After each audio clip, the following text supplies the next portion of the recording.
미라클 모닝 애청자 여러분 안녕하십니까? 수년 전에 화재보험 광고 하나가 인상적이었다는 기억이 납니다. 한 아이가 개에게 쫓깁니다. 쫓겨가면서 엄마라고 부르면서 달려갑니다. 치과 의사가 아이에게 아 해보라고 하자 이 아이는 겁에 질려서 울먹이면서 엄마라고 부릅니다. 마트에서 장난감 진열된 곳에서 장난감을 보다가 장난감을 잘못 건드려서 그것이 와르르 무너지게 되었습니다. 그러자 아이가 울면서 엄마라고 또 부릅니다. 병원 주사실에서 주사를 맞다가 아이가 겁에 질려 또 엄마라고 부르면서 또 웁니다. 이런 내용입니다. 아이들은 잘 웁니다. 이 세상에 아이들이 태어날 때 신고식은 눈물로 시작했습니다. 그 첫 눈물은 호흡이었고 생명이었습니다. 사람은 누구나 이 세상과의 첫 인사를 눈물로 시작합니다. 이 눈물에서부터 생명은 시작되었던 것입니다. 오늘 본문은 절대절명의 위기 앞에 놓인 유대 남왕국의 히스기야 왕이 죽음의 위기 앞에서 벌어진 일을 기록한 내용입니다.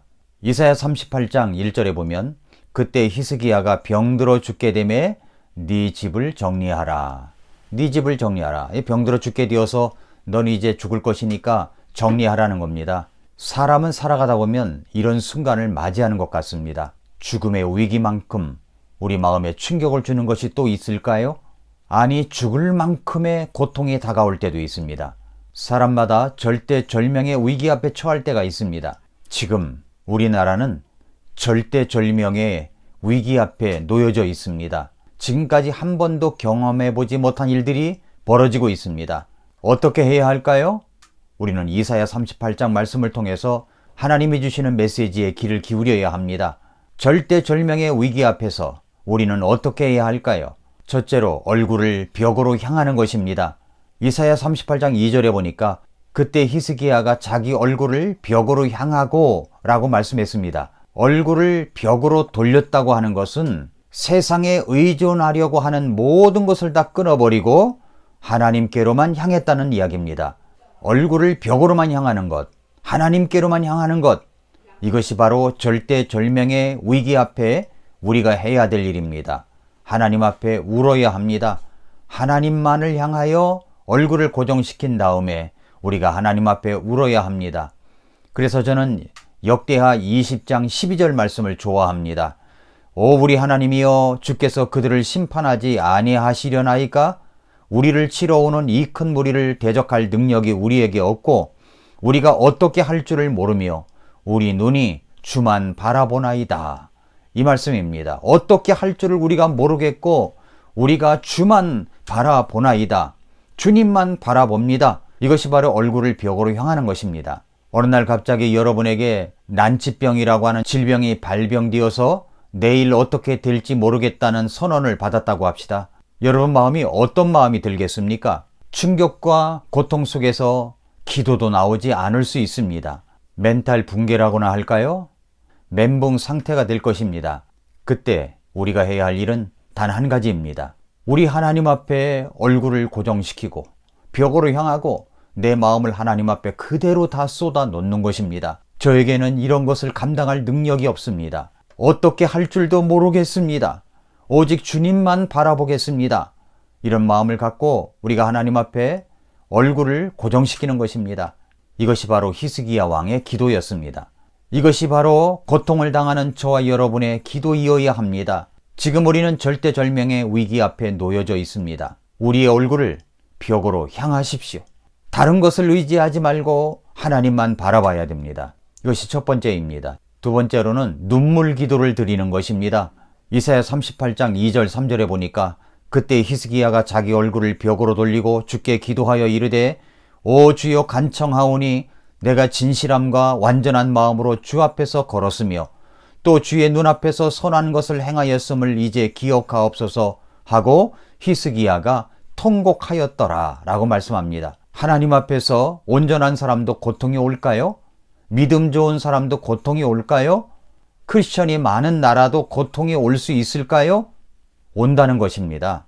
사실 히스기야 왕도 하나님 앞에 선한 왕이었습니다.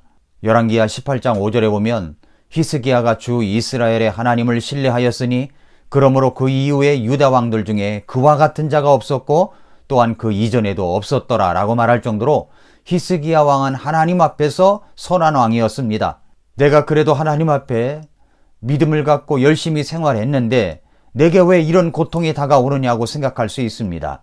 이 나라가 정말 크리스천 인구가 그렇게 많고 새벽을 사는 사람들이 그렇게 많은데 왜 이 나라에 이런 어려움이 오느냐고 말할 수도 있을 것입니다.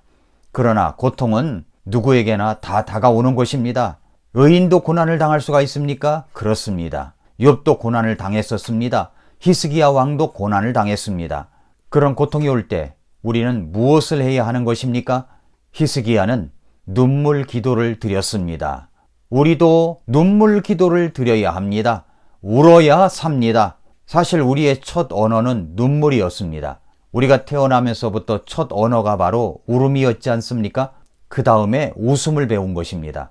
태어나면서부터 웃는 아이가 있을까요? 없습니다. 울면서 태어납니다. 눈물은 우리 마음을 전달하는 중요한 수단입니다. 어느 순간부터 말을 많이 함으로 말미암아 눈물이 사라진 것 같습니다. 흔히들 남자는 3번 운다고 하죠. 태어날 때 울고, 임금이 죽을 때 울고, 부모님이 돌아가셨을 때 운다고 유교 사상은 가르쳤습니다. 그렇게 말하는 사상 때문에 남자의 울음은 설 자리가 없어진 것 같습니다. 큰 병에 걸린 사람이건 작은 병에 걸린 사람이건 또 이런 여러 가지 국가적인 재난 앞에서 어쩔 줄 몰라 하는 그 위기 앞에서 우리는 자기도 모르는 감정들이 숨어 있습니다. 털어내야 하는데 털어내지를 못합니다. 불평불만, 시기, 증오, 미움, 질투, 슬픔, 분노, 화, 저주 같은 감정들이 미처 빠져나가지 못하고 우리 마음속에 숨죽여 있습니다. 날마다의 삶 속에서 여러분의 감정들이 이런 것으로 쌓여 있을지도 모릅니다. 지금은 아마도 우리 모든 사람들에게 이런 감정들이 쌓여져 가고 있다고 생각이 됩니다. 쌓이고 쌓인 이런 감정들은 우리 몸을 해치는 독소가 됩니다. 바깥으로 빠져나가야 되는데 빠져나가지 못하고 내 속에서 자꾸만 쌓여져 갑니다. 그리고 곪기 시작합니다. 곪기 시작하면 썩게 됩니다. 썩게 되면 우리 몸의 기운들을 다 빼앗아 갑니다. 우리의 육체가 눈치채지 못하게, 우리의 감정들이 눈치채지 못하게 우리 몸의 기운을 죽이고 있습니다. 그런 것들이 우리들의 건강을 해치고 있다고 생각해 보신 적 있으십니까? 그런 결과로 우리 몸과 마음이 병들어 가고 있는 것입니다. 너무나 그런 것들이 메마른 나머지 자기 감정을 속이거나 아니면 감추고 있는 것까지도 느끼지 못하는 그런 지경까지 가게 되는 것입니다. 사실 몸이 아픈 것보다도 더 우리가 다스려야 될 것이 마음입니다. 마음은 몸보다 먼저 병이 듭니다. 화내야 할 일에 화내지 못하고 슬픈 일에 울지 못한 그 감정은 결국은 메말라지고 병들어가는 것입니다. 그러니까 스트레스를 받게 되면 우리 몸에는 스트레스 호르몬이 분비되고 그것이 감정을 지배하고 그것은 우리 몸에 여파를 미치는데 그것이 심각한 지경까지 가게 되면 우리 몸이 병들게 되는 것입니다. 그것이 바로 몸 안에 쌓인 감정의 독소들입니다. 그런데 놀라운 것은 이 독소들을 씻어내는 것이 눈물이라는 것입니다. 눈물. 눈물은 우리 마음속에서 깊숙이 쌓여져 있던 모든 독소의 감정들을 다 나오게 합니다. 다 씻어내게 합니다. 감정의 응어리들을 풀어주는 역할을 합니다. 그래서 눈물은 치유와 회복으로 이어지게 만드는 것입니다. 성인들의 우는 행동을 연구한 마거릿 크루포라는 사람은 이렇게 말했습니다. 자주 울고 눈물에 대해 긍정적인 자세를 가진 사람들은 아예 울지 않거나 눈물을 멸시하는 사람들보다 정서적으로 신체적으로 건강하다라고 했습니다. 그러니까 울어야 살 수가 있는 것입니다.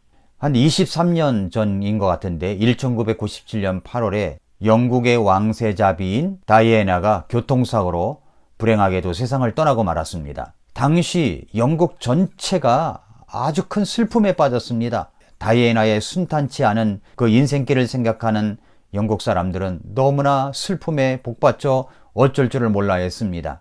그리고 그녀의 죽음을 애도했습니다. 많은 이들이 그녀의 장례식 텔레비전을 보면서 눈물을 많이 흘렸습니다. 그 장례식 날에는 영국 전체가 흐느꼈다고 했습니다. 그런데 그 사건 이후에 아주 이상한 일이 생겼습니다. 사람들이 심리적인 어려움이 있기 때문에 영국의 심리 상담원을 찾아오곤 했는데 그 영국의 심리 상담원을 찾아오는 사람들의 발길이 뚝 끊어졌다는 것입니다. 심리적인 충격이 큰 사건이나 우울증이나 상실감, 자괴감이 더 심해져야 하는데도 불구하고 그 반대 현상이 일어난 것입니다. 왜 그랬을까요?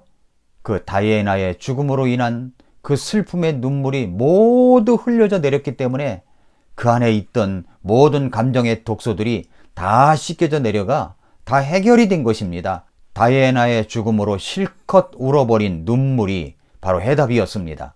이런 현상을 보고 심리학자들은 다이애나 이펙트라고 부르기도 했습니다.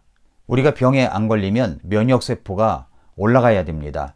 그래서 그 면역세포가 올라가는 길은 많이 웃으면 면역세포가 올라갈 수 있다고 얘기합니다. 그러니까 이런 어려운 시기 때 우리가 자주 웃는 얼굴을 보여야 됩니다. 찡그린 얼굴, 슬픔의 얼굴, 속상한 얼굴보다는 자주 웃는 얼굴을 보여야 됩니다. 그런데 놀라운 것은 웃음뿐만 아니라 눈물을 통해서도 우리의 면역세포가 올라간다는 사실입니다. 실제적으로 그럴 수 있다는 겁니다. 웃음이 파도라면 울음은 해일과 같다, 그렇게 말합니다. 눈물은 마음 깊은 곳까지 다 헤집어 놓아서 다 한 번에 뒤집어 놓으며 보다 강력하게 감정을 흔들어 놓습니다. 그래서 눈물의 위력이 크다고 말을 하는 것입니다. 여러분 실컷 울었을 때 속이 시원하다는 감정을 느껴보신 적이 있지 않습니까? 저는 그런 거 많이 느껴봤습니다. 실컷 울었을 때 느끼는 그 감정의 해소, 시원한 이런 것이 있습니다. 오늘 본문에 히스기야 왕의 이야기가 등장했습니다. 그는 자기가 살 날이 이제는 끝났다고, 이제는 정리하라는 하나님의 대언자의 이야기를 듣고 하나님 앞에 눈물 기도를 올려드립니다. 히스기야는 하나님이 세우신 국정을 통치하다가 병이 들었습니다. 인생에는 우리가 살아가다가 원치 않은 일들이 일어날 수가 있습니다. 자기가 자초해서 일어나는 일도 있지만 내가 저지른 것도 아닌데 일어나는 일이 있을 수가 있습니다. 히스기야는 난치병이었습니다. 죽음에 이르는 병이었습니다. 하나님께서도 대언자를 통해서 말씀하셨습니다. 네 집을 정리하라. 네가 살지 않고 죽을 것이다. 이런 기막힌 일이 우리 일상 속에서도 일어날 때가 있습니다. 어느 날 갑작스럽게 닥친 일들이 일어납니다. 생각지도 못했던 일들이, 기절초풍한 일들이 일어날 때가 있습니다. 그것은 바로 부도의 소식일 수 있습니다. 그것은 바로 파산의 소식일 수 있습니다. 그것은 바로 질병의 소식일 수가 있습니다. 그것은 바로 이 국가적인 재난, 이 코로나 바이러스 역병과 같은 일들일 수가 있습니다. 그럴 때 어떻게 해야 됩니까? 그럴 때 우리는 히스기야처럼 하나님 앞에 엎드려 눈물 기도를 드려야 합니다. 이사야 38장 2절에서 그때 히스기야가 자기 얼굴을 벽으로 돌리고 하나님 앞에 기도했다고 말합니다. 그렇게 하나님 앞에 기도했더니 38장 5절에 이렇게 하나님께서 말씀하셨습니다. 가서 히스기야에게 말하기를 주 곧 네 조상 다윗의 하나님이 이같이 말하노라. 내가 네 기도를 들었고 네 눈물을 보았노라. 네 기도를 들었고 네 눈물을 보았노라. 히스기야가 했던 것은 눈물의 기도였습니다. 눈물로 하나님께 기도하는 것이었습니다. 그랬더니 하나님께서 네 기도를 들었고 네 눈물을 보았다고 이야기합니다. 사랑하는 애청자 여러분, 여러분은 눈물을 흘려본 적이 언제이십니까? 눈물을 흘리며 하나님 앞에 간절히 기도해봤던 적은 언제이십니까? 아이들은 느끼는 그대로 반응하고 표출합니다. 아프면 울고 좋으면 웃습니다. 속으로 참는 법이 없습니다. 체면도 모르고 눈치도 보지 않습니다. 그래서 아이들은 안으로 쌓아두는 감정의 응어리가 없습니다. 그러나 어른이 되면 감정의 겉옷을 입기 시작합니다. 어른들은 눈물을 흘리기 전에 체면을 생각합니다. 부끄러움을 생각합니다. 사회적 지위를 생각하고 주변의 분위기를 파악하고 자신의 입장과 처지, 사람들의 반응, 울고 난 후에 해야 할 일들, 이런 모든 것들을 또 생각하게 됩니다. 얼마나 이 계산을 자주 했던지 울어야 할 순간인데도 계산기를 두드립니다. 그렇다 보니 우는 일이 점점 없어져 갑니다. 눈물이 보이지 않습니다. 자기의 감정을 숨기는 일이 더 많아졌습니다. 그렇게 사는 것이 성숙한 것이고 어른답다고 생각하기 때문인 것 같습니다. 그러나 여러분, 울어야 삽니다. 감정에 충실하게 살고 여러분의 느끼는 감정대로 하나님 앞에 그대로 드러내십시오. 하나님, 저 정말 힘듭니다. 하나님, 제가 어찌할 바를 모르겠습니다. 하나님, 저는 주만 바라봅니다. 이런 마음을 안고 여러분, 이 나라를 위하여, 그리고 여러분을 위하여, 여러분의 자녀를 위하여 우시기를 바랍니다. 이 나라는 지금 울어야 살 수가 있습니다. 저와 여러분의 눈물이 이 나라를 살릴 수가 있습니다. 그러므로 사랑하는 애청자 여러분, 우리 아침에 일어나서 하나님 앞에 기도하십시다. 단 1분이라도, 단 5분이라도 하나님 앞에 눈물을 흘리며 이 나라를 불쌍히 여겨달라고, 우리는 어찌할 바를 모르겠다고 하나님 앞에 울며 기도하는 저와 여러분들이 될 수 있기를 바랍니다. 울어야 삽니다. 오늘도 미라클 모닝입니다.